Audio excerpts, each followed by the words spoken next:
ইস্টবেঙ্গলের পর এবার চোটের ছায়া মোহনবাগানে। কোচকের চোটের কারণে পাঞ্জাব ম্যাচে নেই দিমিত্রি পেত্রাতোস, আর পেশির চোটের কারণে 26শে ডিসেম্বর পাঞ্জাবের বিরুদ্ধে ম্যাচে নেই গ্রেগ স্টুয়ার্টও।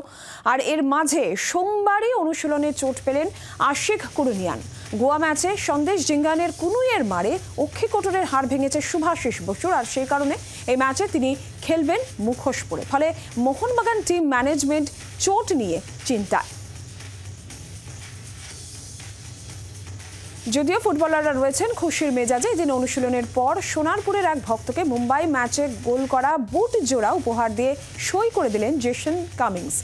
ফুটবলাররা আশাবাদী পাঞ্জাব ম্যাচেই জয়ে ফিরবে দল।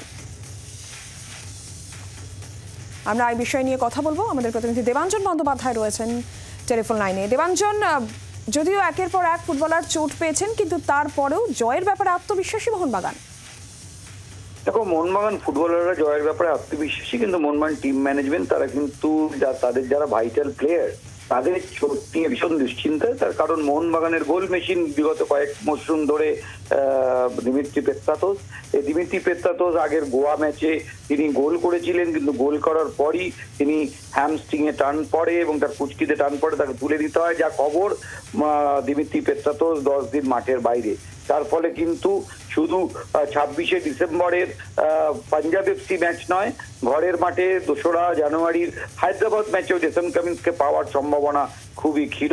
এবং সব থেকে বড় ব্যাপার, মোহনবাগানে এবছর যিনি বেশ ভালো অ্যাটাকিং ভূমিকা বা ডিস্ট্রিবিউশনের ভূমিকা পালন করছিলেন, সেই গ্রেগ স্টুয়ার্টও কিন্তু চোটের কারণে, পেশির চোটের কারণে দীর্ঘদিন বাইরে। তার ফলে কোচ হোসে মলিনার একটা চিন্তা ছিলই। আর সোমবার অনুশীলন করতে গিয়ে, দৌড়তে গিয়ে হঠাৎ চোট পান আশিক কুরুনিয়ান। আমাদের মনে থাকবে যে আশিক কুরুনিয়ানের জন্য মোহনবাগান যে শেষ ম্যাচটা যেটা জিতেছিল, সেই ম্যাচে কিন্তু আশিক কুরুনিয়ান অনবদ্য ফুটবল খেলেছিলেন। পরিবর্তন এনে তিনি ম্যান অফ দ্য ম্যাচ হয়েছিলেন। 2টো গোলের ক্ষেত্রেই তার অবদান ছিল। এই 3 ভাইটাল ফুটবলার না থাকায় পাঞ্জাবের মাঠে গিয়ে, অর্থাৎ দিল্লির মাঠে গিয়ে, পাঞ্জাব খেলে দিল্লির মাঠে, পাঞ্জাবের বিরুদ্ধে সেখানে একদম ভারতীয় ফুটবলারদের নিয়ে তৈরি মাঝমাঠ, সেই মাঝমাঠ নিয়েই কিন্তু হোসে মলিনাকে লড়তে হবে। মাঝমাঠে কিন্তু কোনো বিদেশি প্লেয়ার তিনি পাচ্ছেন না, এবং একই সঙ্গে ফরওয়ার্ডে গোলগেটার দিমিত্রি পেত্রাতোস নেই। তার ফলে এটা কিন্তু মোহনবাগান কোচকে কিছুটা হলেও চিন্তার মধ্যে রেখেছে। কিন্তু তা সত্ত্বেও তিনি তার হাতে যে অস্ত্র রয়েছে, অর্থাৎ সাহাল আব্দুল সামাদ, লিস্টন কোলাসো, মনবীর, এদেরকে নিয়েই তিনি তার পাঞ্জাব জয়ের অঙ্ক কষছেন। ধন্যবাদ রঞ্জন।